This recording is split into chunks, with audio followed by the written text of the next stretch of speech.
The Vindicators Fall Chapter 1, The Ambush, 900 words. The stars didn't care about fairness. Commander Jonas Hale had learned that lesson in the span of 3 heartbeats, the time it took for his ship to die. The Vindicator hung in the void like a wounded animal, her hull torn open by plasma fire that burned hotter than any sun. Emergency lights flickered across the bridge, painting everything in shades of red and amber. Alarms screamed. Smoke billowed from consoles where his crew had been sitting just moments before. Now they were gone. All of them. Hale gripped the edge of his captain's chair, his knuckles white, his uniform soaked with blood that wasn't his. The tactical display showed what was left of his fleet. 7 ships reduced to debris fields scattered like broken toys across the dark. And circling those ruins, sleek and predatory, were the ships of the Jarthrith Empire. They looked like blades. Angular. Elegant. Built for one purpose. Murder. Commander. The voice was weak, barely audible over the chaos. Hale turned. Lieutenant Chen was slumped against the navigation console, her face pale, a jagged piece of shrapnel buried in her side. She shouldn't have been alive. But she was barely. "Get to the pod," Hale said, his voice hoarse. "Now. They'll come for Earth next," Chen whispered, blood staining her lips. "They'll burn everything. Then I'll make sure Earth knows what's coming." Chen tried to smile. Failed. Her hand reached for his, trembling, desperate. Tell them we fought. I will." Her grip went slack. Hale closed her eyes gently, then forced himself to his feet. The bridge groaned around him, the ship's spine breaking under the weight of its wounds. He had maybe 2 minutes before the Vindicator became a tomb. He ran, down corridors lit by fire and sparking wires, over bodies of men and women he'd served with for years, past sealed bulkheads that hissed and buckled under the pressure of the void outside. Every step felt like betrayal, leaving them here, leaving their ship, their graves. But survival wasn't mercy. It was duty. The escape pod bay was chaos. Half the pods had been launched or destroyed. Only one remained, its hatch open, lights green.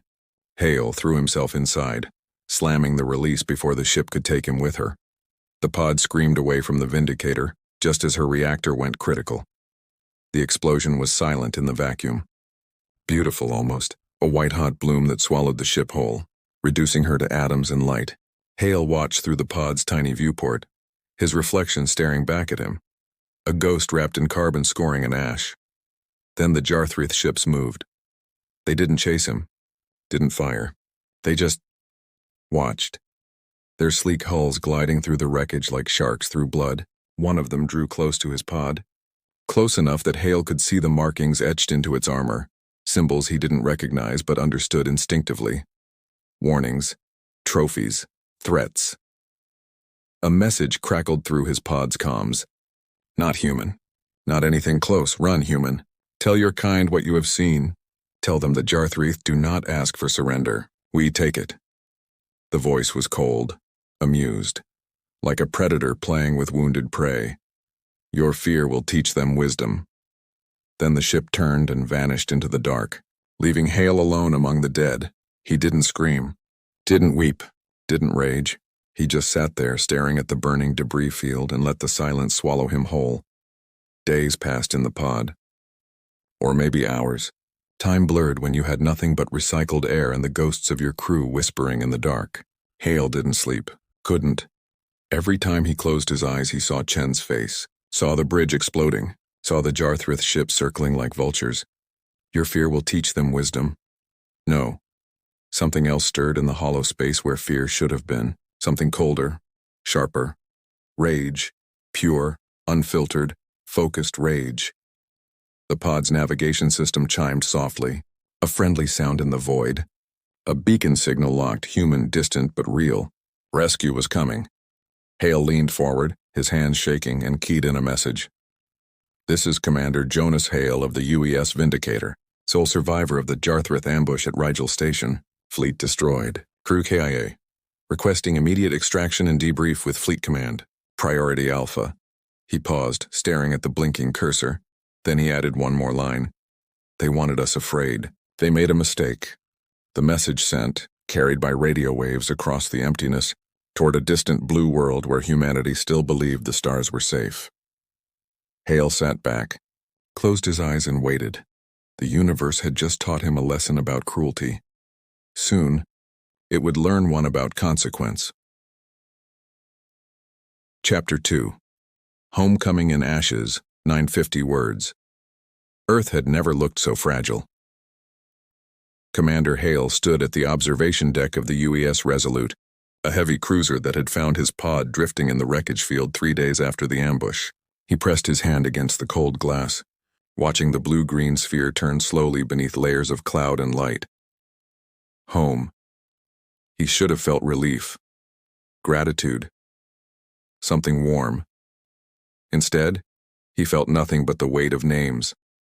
73 of them, his crew, his people, all dead because the galaxy had monsters no one had prepared for. Commander Hale. The voice came from behind him. Steady, authoritative, familiar. Hale didn't turn. "Admiral Corvin?" he said quietly. Footsteps echoed across the deck as the Admiral approached, a tall woman with iron-gray hair and eyes that had seen too many wars. She stopped beside him, her gaze fixed on Earth below. "The footage from your pod's black box was difficult to watch," Corvin said. Hale said nothing. 7 ships, she continued. Over 400 personnel. Gone in less than 6 minutes. The Jarthreath didn't even slow down. "They weren't hunting," Hale replied, his voice hollow. "They were making a statement." "And what statement was that?" "That we're prey." Corvin's jaw tightened. "Then we need to change that perception, fast." Hale finally turned to face her. His uniform was clean now. Someone had replaced the blood-soaked rags he'd been wearing, but his eyes still carried the void. Haunted. Hollow. Burning. "With respect? Admiral, the Jarthreath don't negotiate. They don't posture. They kill and they move on. Talking won't stop them." "I know," Corvin said. "That's why I'm not here to talk strategy. I'm here to offer you a choice." Hale frowned. "A choice?"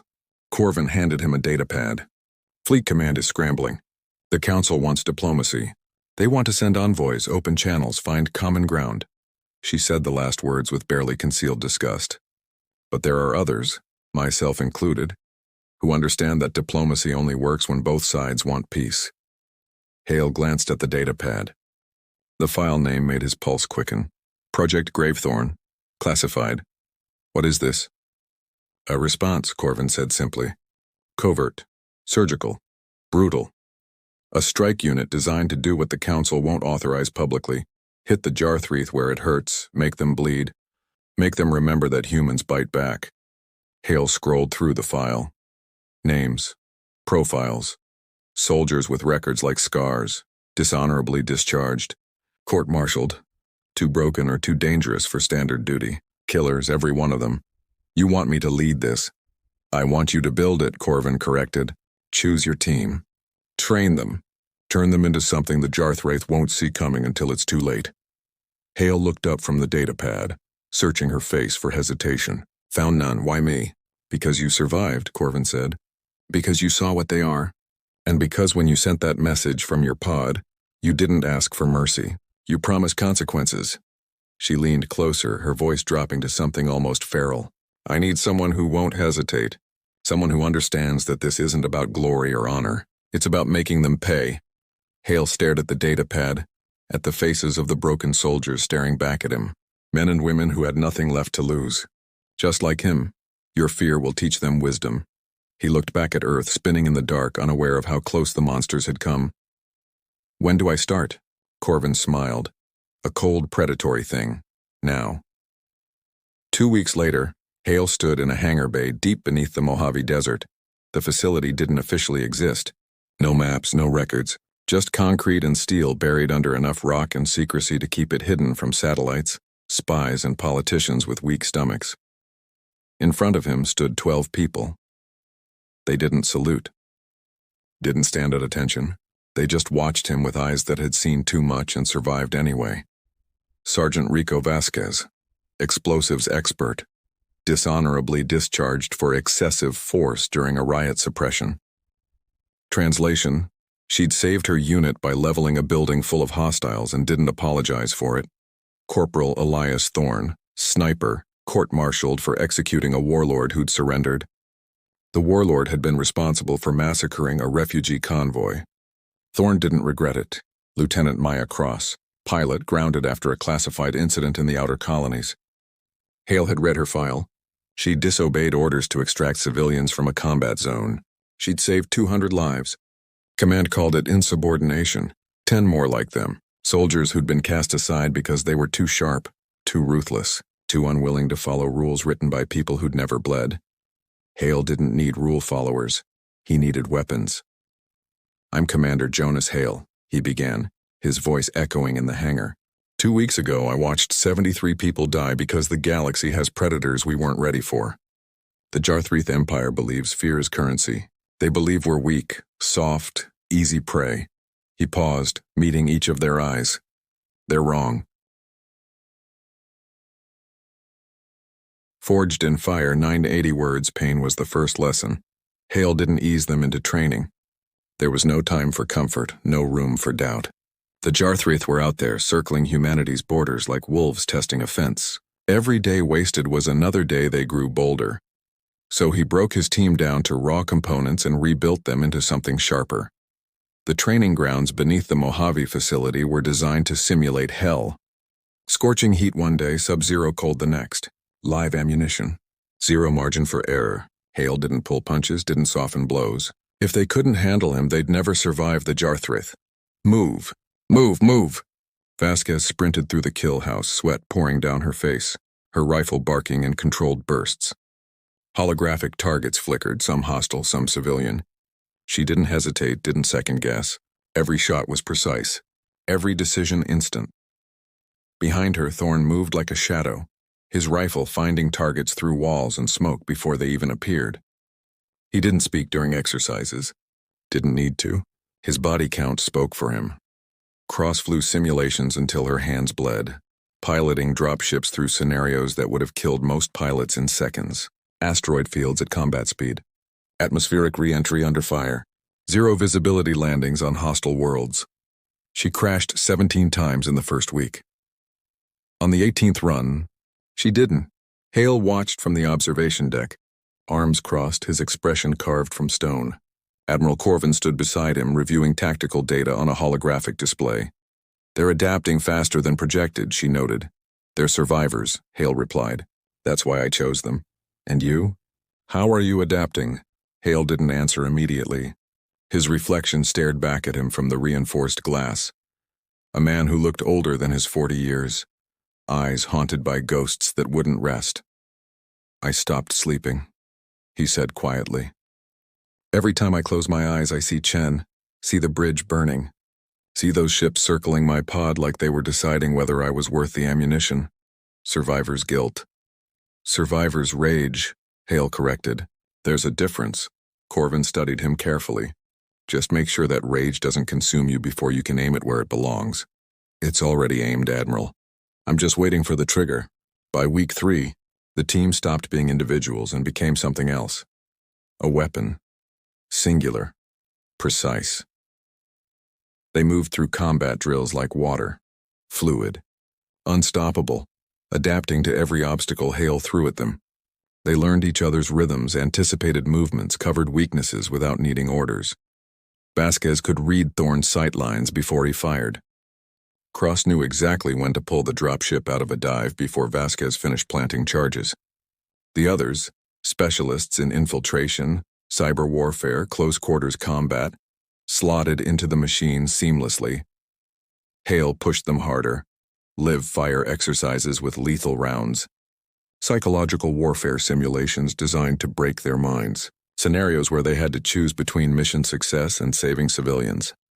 He needed to know they wouldn't flinch, wouldn't hesitate when the real nightmare began.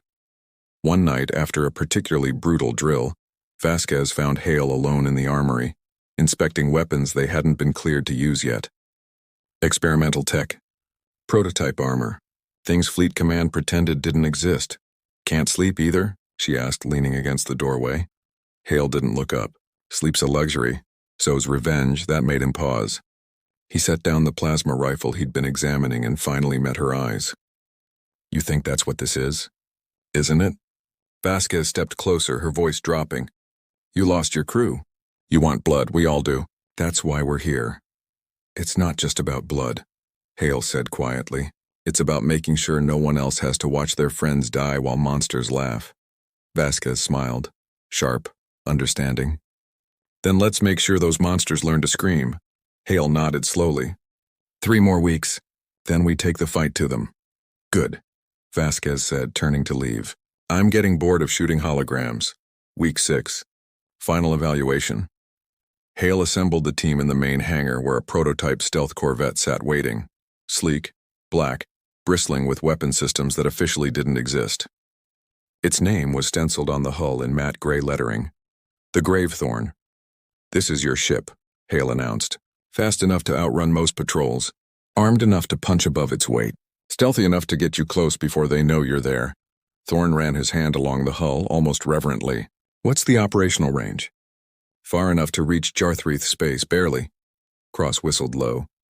That's deep behind enemy lines. That's the point, Hale said.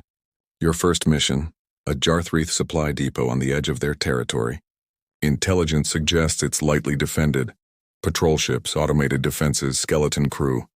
Sounds too easy, Vasquez muttered. It is, Hale agreed. That's why you're going to burn it to the ground and make sure the survivors carry a message back to their empire. What message? Cross asked. Hale's smile was colder than the void. That humanity has teeth. The team exchanged glances. Not nervous, not hesitant, eager. When do we leave? Thorne asked. 72 hours, Hale replied. Get your gear ready. Say your goodbyes if you have anyone left to say them to. Once you launch, there's no turning back. The Jarthreath will know we're coming. The Council will disavow you. If you're captured, you die alone. Vasquez grinned. Wouldn't have it any other way. The others nodded in agreement. Warriors forged in fire, sharpened by loss, ready to carve their names into the stars with blood and fury. Hale looked at them, this collection of broken soldiers, outcasts, killers, and felt something he hadn't felt since the Vindicator burned. Hope. Not the soft kind. Not the kind that believed in peace and diplomacy, the kind that came with loaded weapons and unwavering resolve. Dismissed, he said. And team? They stopped, turning back. Make them remember. Yes, sir. As they filed out, Admiral Corvin emerged from the shadows, her expression unreadable. You really think 12 people can make a difference against an empire? She asked. Hale watched the Gravethorn gleaming in the hangar lights. A promise wrapped in steel and fury. No, he said quietly. But I think 12 people can start a war that Empire can't win. Corvin smiled. Then God help the Jarthreath. God? Hale shook his head. He's not the one they should be worried about. Part 2. The Reckoning, Chapter 4. First Blood, 1,000 words. Space was silent when humanity came hunting. The Gravethorn drifted through the void like a ghost, her stealth system swallowing every photon, every radio wave, every trace that might betray her presence. On the bridge, Commander Hale stood behind Cross as she piloted them deeper into Jarthreath territory, her hands steady on the controls. Targets 200,000 clicks, Cross whispered, though whispers weren't necessary in the vacuum. Old habits. Orbital depot, just like Intel said. 3 patrol ships, automated defense grid. Hale studied the tactical display. The depot hung above a barren moon like a metal spider, all angles and harsh lights. Supply vessels docked along its flanks. Jarthreath ships moved in lazy patterns around it, confident in their invincibility. They had no idea what was coming. Vasquez, status on the demo package? Locked and loaded, Commander. Her voice crackled through comms from the weapons bay. Give me 30 seconds inside that depot and it'll light up brighter than a supernova. Thorne, you're on overwatch. Anyone tries to run, you put them down. Understood. Hale felt the weight of the moment settling over him like armor. This was it. First strike. First blood. The moment humanity stopped being prey and became predator. Cross, take us in. Silent approach, combat speed on my mark. Copy that. The Gravethorn accelerated, slipping between patrol routes like a knife between ribs. Closer. Closer. The depot grew in the viewport, its docking bays open and inviting, completely unaware. 30 seconds to breach, Cross announced. Hale activated the ship-wide comm. All teams, this is command. Remember, we're not here to survive. We're here to send a message. Make it loud. Make it clear. Make them bleed. Hooah, came the unified response. Breach in 10, 9, 8. The Gravethorn's stealth systems disengaged.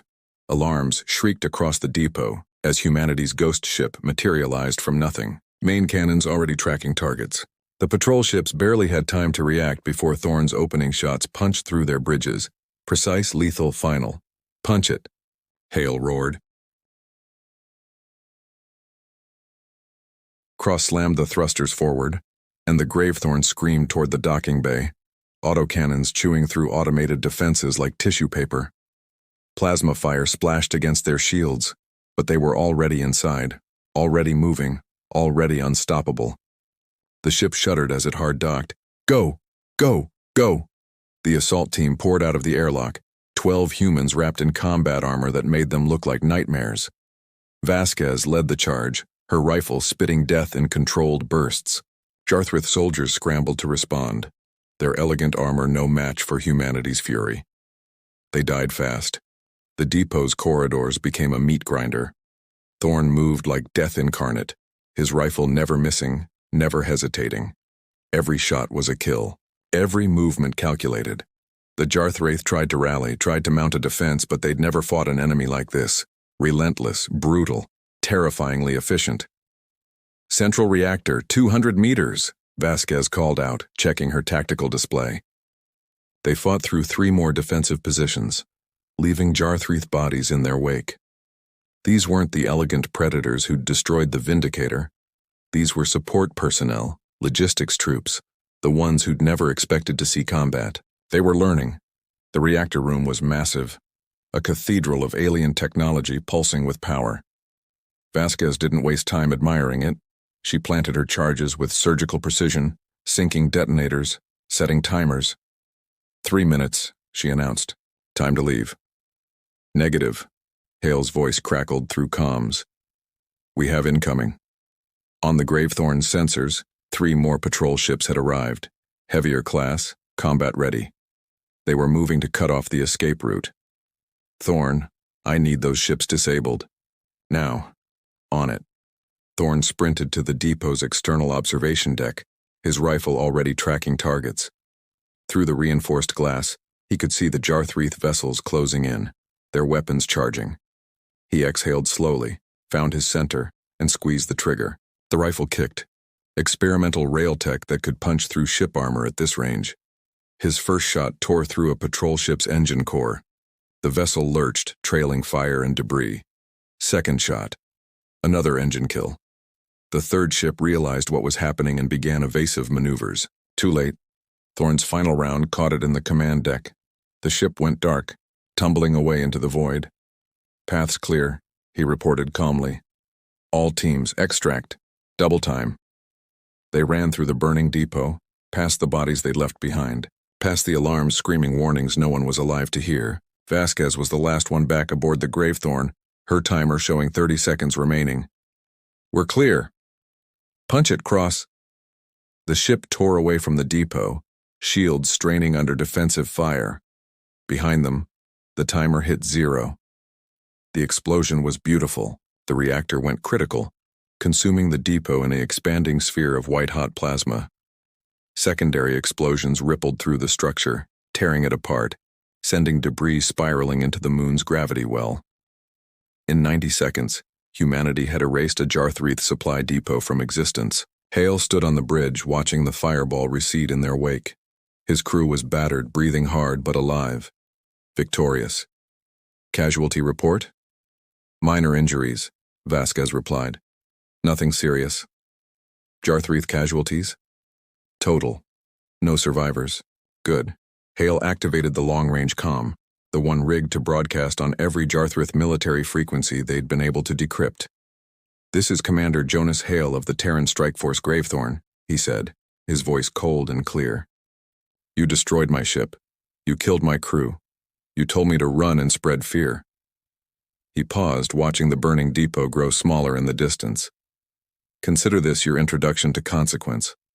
We're coming for you, not with diplomats, not with treaties, with fire and fury, and we won't stop until every one of you understands what you awakened when you made humanity bleed. He cut the transmission. Silence filled the bridge. Then Vasquez started laughing, Wild, cathartic, victorious, the others joined in. They'd drawn first blood, made the monsters bleed, and this was only the beginning.